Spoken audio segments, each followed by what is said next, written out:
I'm Sleep Aid, your local sleep paralysis demon, and today we're checking out Welcome to the Coral Carnival, a webtoon by Celesolstice. And if you would like to submit your webcomic to be reviewed, you can do so on the Reddit post linked in the description. I will be doing them chronologically in the order they were posted, so it might take a little while if you add one now, but I will get to everything. So, this is a romance fantasy comedy. And let's go ahead and read the description and then we'll talk about it. It says, "The sky is raining blood. Is it a bad omen? No. It's a sign that a wonderful game has started. A game filled with fun and competition, agony, drought, and all kinds of curious monsters. And in the center of it all is a family of musicians, a runaway, a narcissist, and the love that binds them together. Story will update monthly on the 20th of every month."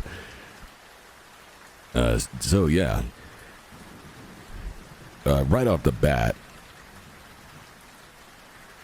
I will say I'm not sure if romance fantasy is the right category for this one, since romance fantasy, or romantasy, if you will, is usually average women getting isekai'd into love novels and falling in love with either minotaur men or fairies or whatnot.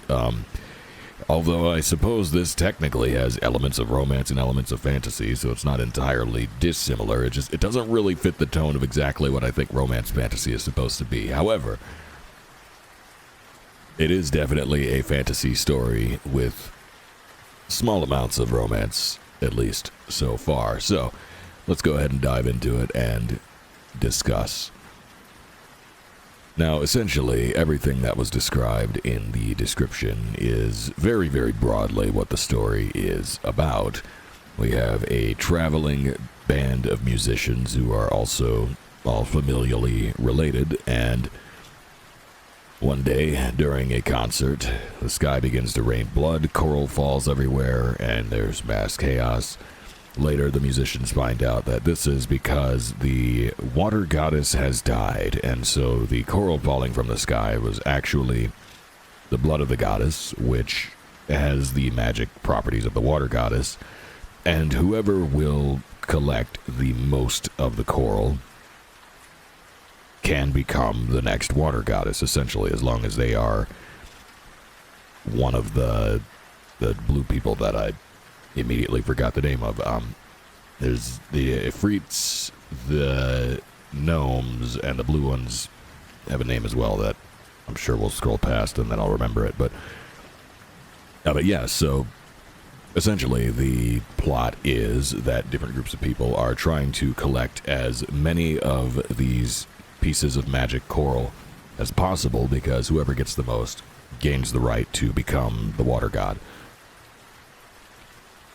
And the conflict is established because the royal guard, essentially the military, are trying to collect all of them before anybody else can, so that they can essentially choose the next god without it being open to the so-called Coral Carnival.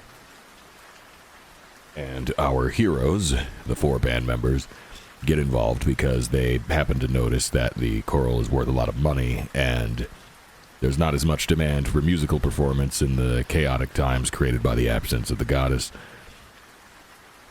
And so they're hoping to make a bit of money off of the whole thing initially, and that's how it all gets started. So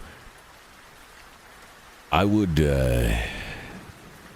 say that my initial thought reading this was that it plays out a lot like a D&D campaign. That's what it feels like to me, because we have our wacky adventuring party who are united by a common purpose, and they are presented with almost episodic challenges that can be solved in a variety of ways, and then they use their individual skills and talents to overcome those challenges in creative ways and then move on to further challenges. And so, yes, it very much reminds me of the way a campaign in a tabletop role-playing game would be written. And I think that as an overarching story, as a webcomic, I feel like there are a few lingering questions that I have. There are definitely some things that I would like to see more of. I suppose before we get into that, though, it is worth pointing out, as you can see on screen, one of the highlights of this comic is the art is very, very good. So it's got a wonderful sense of style, extremely bright and vivid colors. It's very pleasant to look at, and it's very, very well rendered. And so,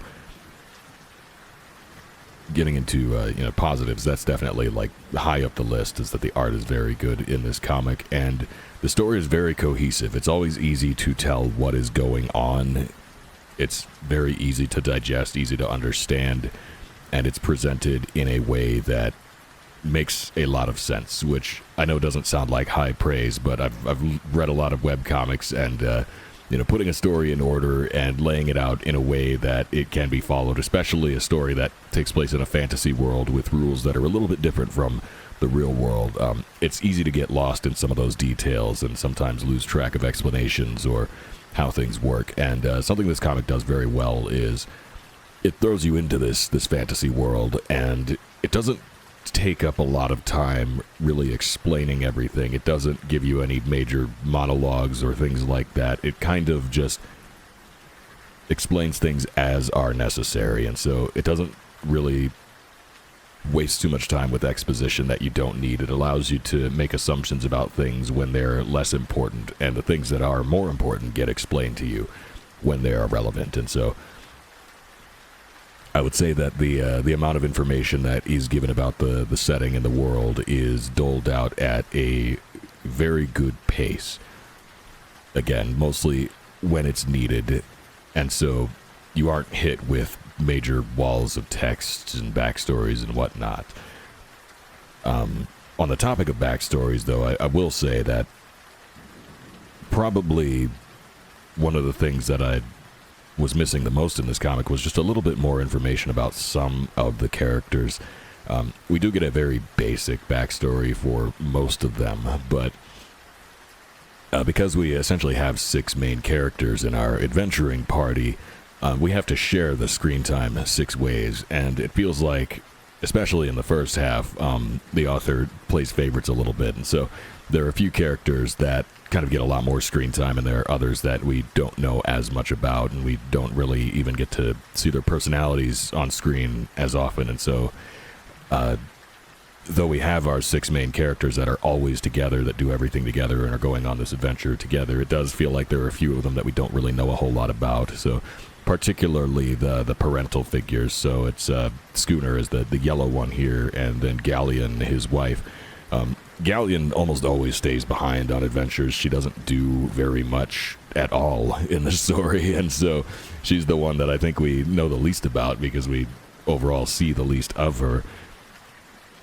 And when she is on screen, she almost comes off as unpleasant, and it kind of feels like she's a bit of an odd one out here, even though obviously the family love and cherish her because they're all a family, but it feels like she's perhaps a little underdeveloped compared to some of the others, and Schooner a little bit as well. He gets a bit more screen time. He's more present in the adventure because he's a lot more physically active, but he's still a little bit in the background to the younger characters who seem to get a lot more focus. And I think that it's one of the risky parts about having a split lead like this, because we're splitting the lead essentially 6 ways, and so it feels like we don't get quite enough focus on any of the 6 characters.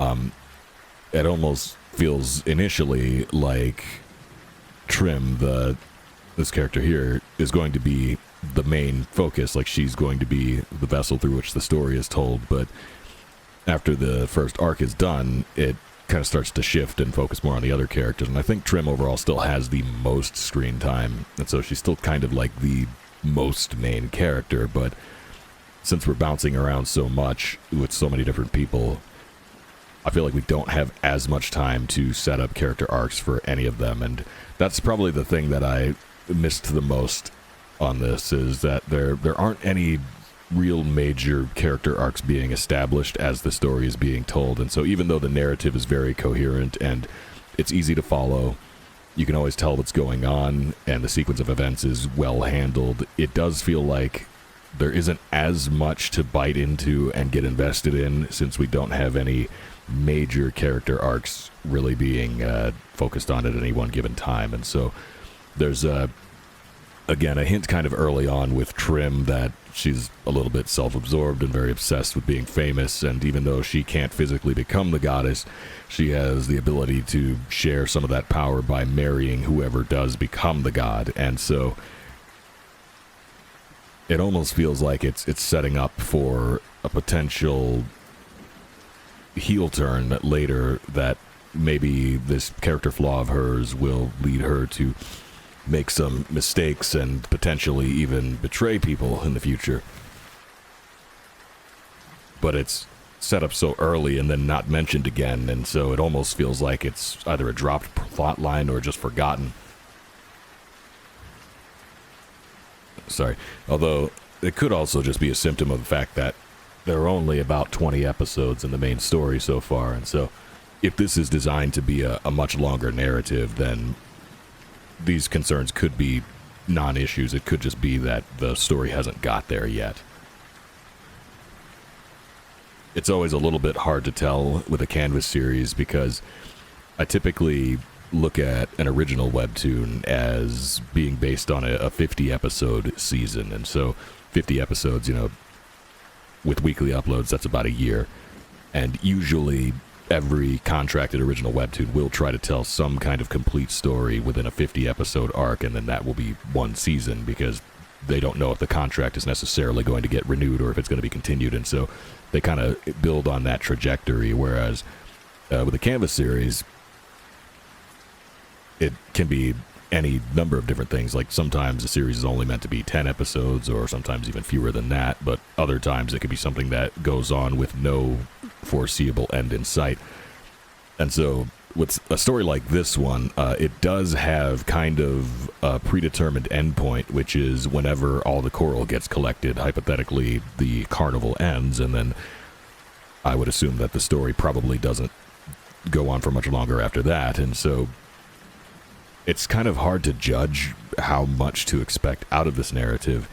This is perhaps another criticism I have, is we don't really know how many pieces of coral there actually are, and so as we watch our characters collect them, we don't really know how close they are to achieving their goal of having the most, because we're not really sure, like, how many fragments there even are, and it makes it a little bit hard to judge how long of a story we're signing up for, which, again, kind of makes it hard to judge how well things like character arcs are being paced, because I don't actually know what to expect from the future of this beyond the 20 episodes or so that we have right now. But I will say that the journey over the course of the 20 episodes is very enjoyable.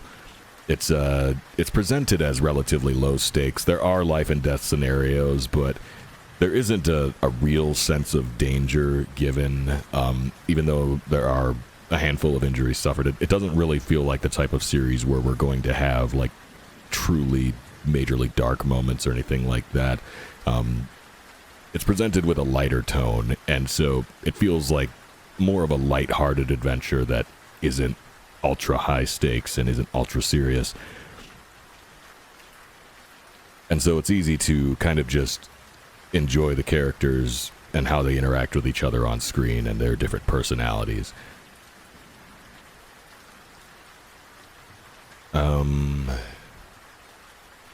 One thing I will say, kind of a similar point to that, is,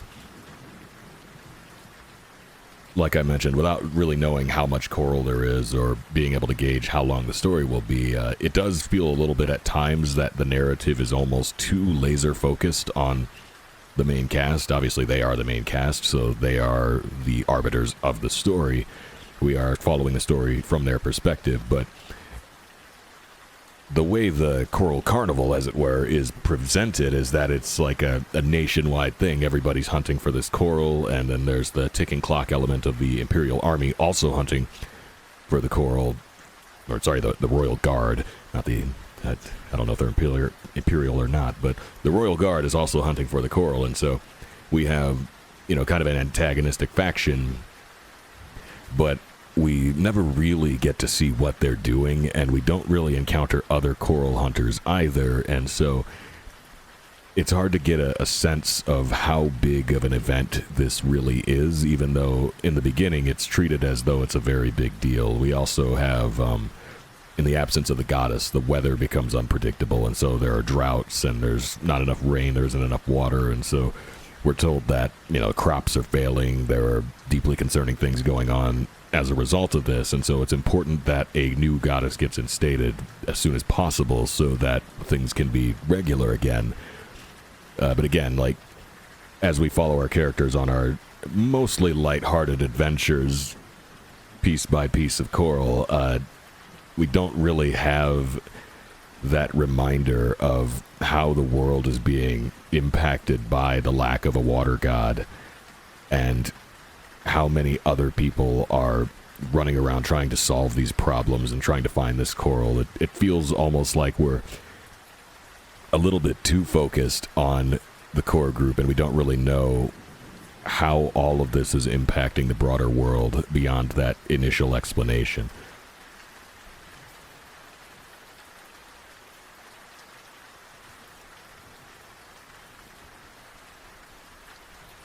And so, yeah, as a whole, reading it as a lighthearted Dungeons and Dragons style adventure, I think it works very well as that. And there are a lot of fun moments, and the characters, they feel very beloved, and so I do feel like I wish I could get to know some of the characters better, just some of the ones that don't get as much screen time, because again, we're sharing the lead 6 ways, but they do feel like characters that the creator knows very well and has a lot of love for.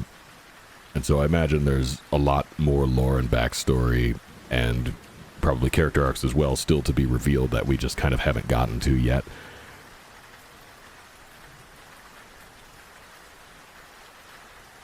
And I think that the world itself also is pretty interesting. Like I said earlier, there isn't a whole lot of lore on the world. We're kind of only given what's relevant at any given moment, and so a lot of it is almost a blank slate, but you can tell that the stuff that is there, the important stuff, is very lovingly written and seems very interesting on its own. It's a style of world building, I would almost call it soft world building, in the sense that the only things that are explained are the things that need to be explained at any given moment, and so it kind of gives the creative freedom to add new elements as needed and tie things together later on and kind of expand the world as necessary. And so you can invent entire civilizations out of thin air with this style of world building, because you aren't beholden to having set everything up ahead of time. You kind of have still a lot of empty canvas left that you can fill out however you want, and so I think that also leaves a lot of room for potential intrigue. And so it's one of those stories where, at its current placement, where we are currently in the narrative, it could go in a lot of directions, it could play out in a lot of ways, and it could almost be any length at this stage. So, like I said, there are about 20 episodes. There's 25 official episodes on the page, but some of them are like the holiday specials and Q&As and stuff, but there's about 20 like actual episodes. But this is the type of story that it could end in 10 episodes, or it could end in 100, or it could end in 1,000. I mean, it really like has the potential to be written in any type of way because of that sandbox style approach to the world building, and that can be very exciting. That means that there's a lot of potential for fun things to happen, and so far it's been utilized pretty well, because we almost have that adventure of the week style adventure journey, I guess, but where we we come to a new town as traveling musicians, and we get to learn about the different culture of each town and what makes it unique and what local problems they're having related to the red coral situation, and then we solve that, and then we move on, and then the next town can be something completely different and unique unto itself. And so yeah, I guess that's kind of all there is really to say on it. I'm starting to talk in circles, which means I've probably run out of things to truly discuss. But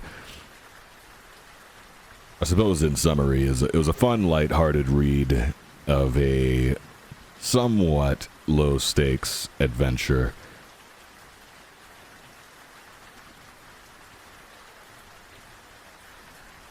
I suppose it's not really I've been using that word a lot, low stakes. It's not really low stakes because the absence of rain creates a lot of problems, but it's presented in a way where it's lighthearted, I think, is the better of the descriptors I've used, where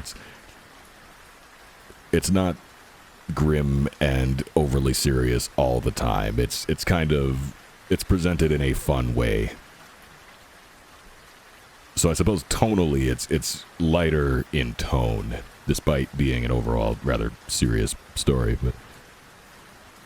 But yeah, it's a fun, lighthearted read, which very much feels like a fun D&D campaign. And so if you're into that type of thing, I think it would be a good read. It also, again, has fantastic art, very good sense of character, really interesting character designs, and a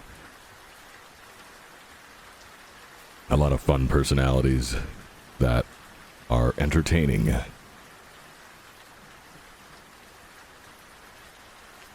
And I think that's all I have to say on it.